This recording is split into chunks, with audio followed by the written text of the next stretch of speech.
back in the changing room. Way! We're back! Hey, we are back. Back in town. Guess who's back? Back again. It's glorious, mate. It's glorious. Football's almost back. I'm joined. Can't believe it. It's coming, isn't it? And I'm joined, ladies and gentlemen, by your one and only Rikki Pelligrini and Neel van Dijk. Hello. How are you, lads? Fantastic. I'm so Good, happy mate. that Good. the football's back, mate. I can't wait. Liverpool's going to win the league. Best COVID news ever. West Ham's going down. Sorry. Excuse my French. I'm just really excited, Jimmy. Oh, me too, mate. Me too. We're back. We're back in the podcast Back, studio. mate. Back in the This is business. It's amazing. glorious, guys. It's glorious. It just makes me want to sing that song, the old England Euro 96. It's coming up. It's coming up. Coming back. It's coming. Fantasy's coming up.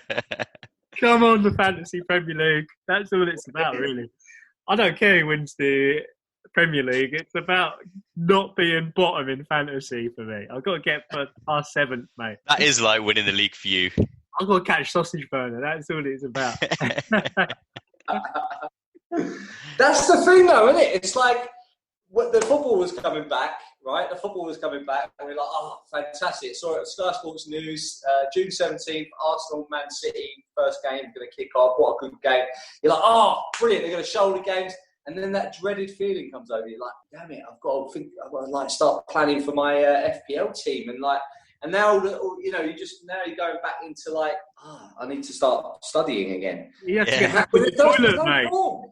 There's no form to go off either. So we don't know who's been keeping himself fit, who's been playing too much FIFA, and who's just done nothing because they thought that it was going to be null and void. I know you know things, mate. I know you've got the intel. You're just playing I don't know anything. You've been tracking them.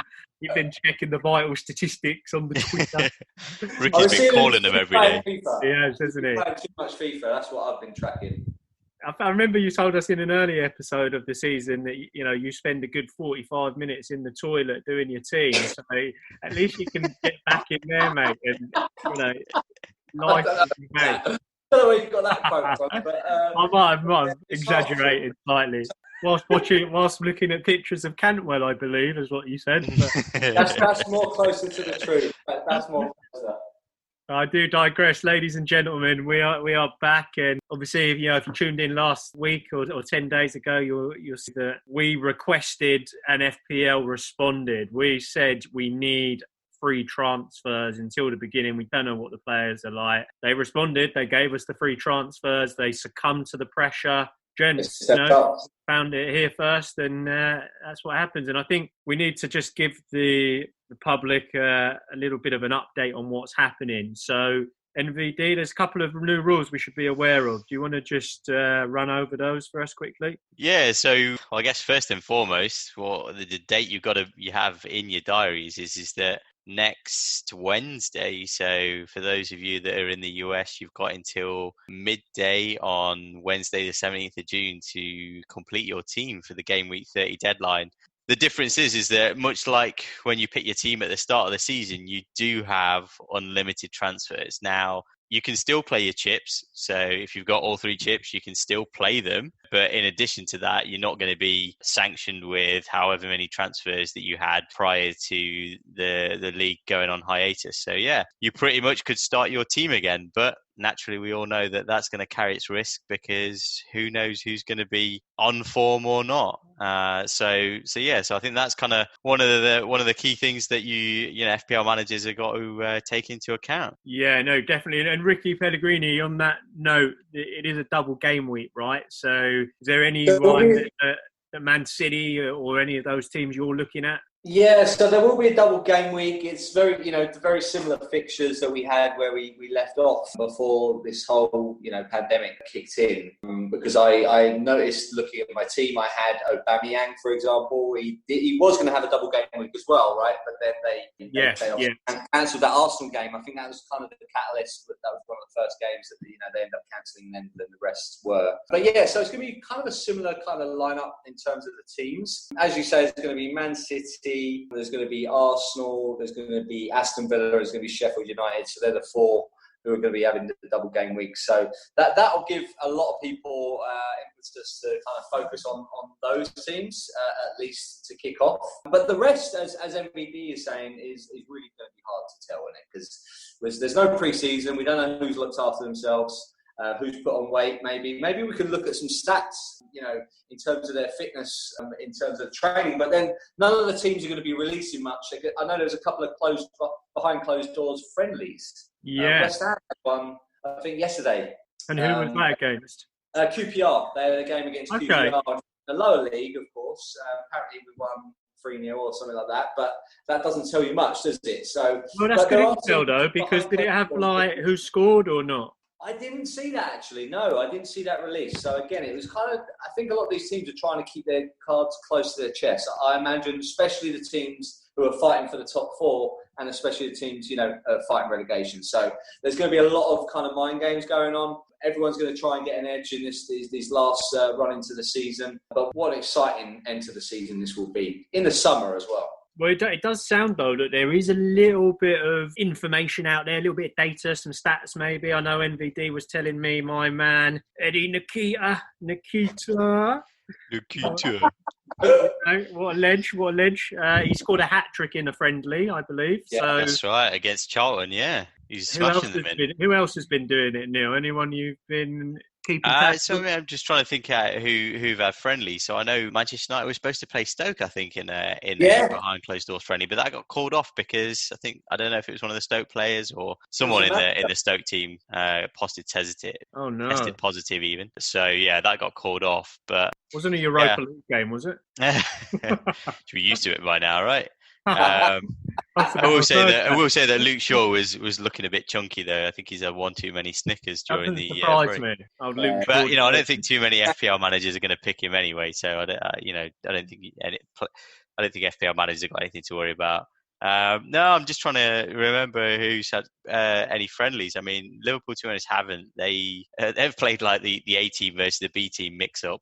And yeah, I think kind of Mane and Naby Keita were standout players against kind of their compatriots. Yeah, interesting. The B team, but yeah, which is given a little bit of food for thought. Salah wasn't as sprightly as I thought he was going to be. Obviously, all those videos he's posting of his six pack are probably mine. Got it on loan, mate. That's interesting for the top teams. That's interesting for the top teams because you would think, you can put West Ham up against QPR, but the good thing with the top teams like Liverpool, Man City, their A and B teams are like, some of the best teams in the Premier League. So I think they've got the edge in terms of those training sessions. Are just going to be that little bit more intense, I can imagine. So I would back the top teams to come out flying from the gates, like just for that reason. To be honest, they're just going to be playing at a top level. These as well, they'll be psyched and they'll be ready to go. I think it will be like they've had a few months off. The managers be like, do not come back and let yourselves down. We need to be pushing for those top 4 positions. Liverpool need to win the league. Man City could be a little bit lethargic. Don't massively have much to play for. Could again see Pep with the rotation policy, but I think the word on the street from what I'm hearing from you guys is there has been a few teams that have played the friendlies. Have a look at those, see how that went, see who scored. But when you go to start the season proper, and when we actually begin at game week 1, I always look at pre-season friendlies. I try and look at who's been scoring, who's been playing. But sometimes the managers are just trying to, find their best team. How much do we read into it here? Are they trying to find their best team? Or do you think the players that they're starting with are the ones they feel are the fittest or look the best when they come back to training? Yeah, I was just going to say, pretty much that's spot on, in terms of the fittest. I think there'll be a few players dropped here and there because it's going to come down to attitude, isn't it? It's going to have the elite, let's say the elite footballers who take themselves seriously in terms of their fitness, their nutrition. And then there's going to be X, Y and Z footballers. I'm not going to name any names, but you've seen some in the press who have come out, maybe not taking it seriously, like doing a lot of TikTok videos and playing a lot of FIFA and whatnot, right? They're having fun whilst they've had some time off, but you can tell there's some who probably keep themselves super fit. Did you see the photo of Cristiano Ronaldo, by the way? I know he's not in the Premier League, but he's coming back in even better shape. Apparently he's wow. his record in terms of his fitness this year, in terms of like the bleep test and whatnot they do. He's come back in better shape than he left before COVID. So there's going to be that difference between the elite and the ones who take all those kind of things seriously. The James Milners of this world are going to come back like super strong, I imagine. And then there's going to be like the Masuakus, or like the Mark Noble, no offence, Mark Noble, but like players like that are probably not just having a few cheeky beers in their downtime. Yeah, it's interesting. I think it's how certain teams have actually kind of been preparing for this as almost this is their pre-season, right? Because we don't know how long teams are going to get off. So really, you've kind of got to go into this thinking that you've got to get ramped up. You've got to play out the rest of the season, which is going to be hugely important for certain teams over others. And then actually, you may not have that longer break, in which case you've got to go full into the next season. And so really, you want your team, especially if you think about certain teams that want to start putting a marker down for next season, let's say, those that are going to compete for the title, they're going to really want to hit the ground running, finish off strong to the end of this season, and then really start strong, at the start of the next season as well. So there's a lot, whilst, there may not be a lot at stake in terms of the actual league, other than kind of Champions League places, for example, and avoiding relegation. For a lot of teams, this is about how they can start next season as well. So there is a lot invested in it. I mean, there is a lot to play for. I mean, you seem to think you've won the league, mate. You're still 2 games away. It could go tits up. You could lose. It could go horribly wrong. Yeah, you're right, but highly unlikely. But I mean, to be honest, never say never. I'm just licking my lips. I feel like more excited than when the actual season, even if there's nothing to play for. It just feels like this has been missing and it's coming back. Of course, we've been robbed. We love. It's brilliant. Can I pose a question to you lads as well? I was thinking about this. Like, I remember we did kind of touch upon this in a previous podcast episode. Obviously, during the pandemic, we were kind of talking about if the Premier League season did come back. And De Bruyne was saying, in the press, he was saying, there's going to be a lot of injuries, and we kind of touched on that. There's going to be a lot of injuries, even and as we approach the potential coming back as well, is also quoted as saying 3 weeks is not enough to get everyone fit and to that level. And it's fine looking at the Bundesliga and other leagues that are kicking off, but we all know, I think we all agree that the Premier League is just a different pace, right? It's one, I should say, in my opinion, the Premier League is, in the top pace, in the world, as it were. Do we think that's going to have a massive impact, for these next games, especially these first 2-3 games while people get back to match fitness? I would say it definitely will have a big impact, and I think that's where we're saying look at the friendlies where you can, where there have been games behind closed doors. Look at who's been playing. But the one thing I would say, and I think this is probably the more important point, is if you're banking on that sort of perhaps using a triple captain because there's that double game week, I think if you're going to see anything rested, right, this is going to be the time, because Man City, we know they got a huge squad. Yeah. There is no way, based on what you've just said there and what De Bruyne said about concerns of injury. If De Bruyne plays on the Wednesday, I wouldn't be surprised if he's on the bench on the Saturday. Yeah. Same with Aguero, same with the Sterling.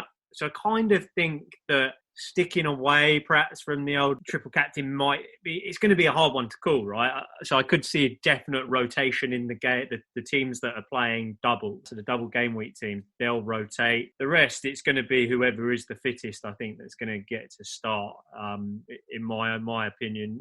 NVD, anything to add? Yeah, no, I think that's it's a good shout, to be honest. I think you're absolutely right. I mean, more so with Manchester City other than any other team, to be honest. I mean, they rotate anyway, in the normal season. So yeah, 100% they're going to rotate between, their coming back fixture and others. An interesting one is just actually looking at what some of the transfers have been like. To be honest, and I don't know, some have been surprising. So this is kind of most net transfers in and out. You got names like Grealish. Okay, you can understand. You got, I think, kind of Villa got double game week. Rashford, for example, Aguero again. You can understand. De Bruyne, Lundstrom is back on the bandwagon. Henderson, I think it's Dean Henderson. Son, Fleck. Guendouzi and Tammy Abraham. The one thing that you've also got to think about, right? We've been focused on players who've been naturally have had form and have been in form prior to COVID and the break. There's a number of players, for example, that were injured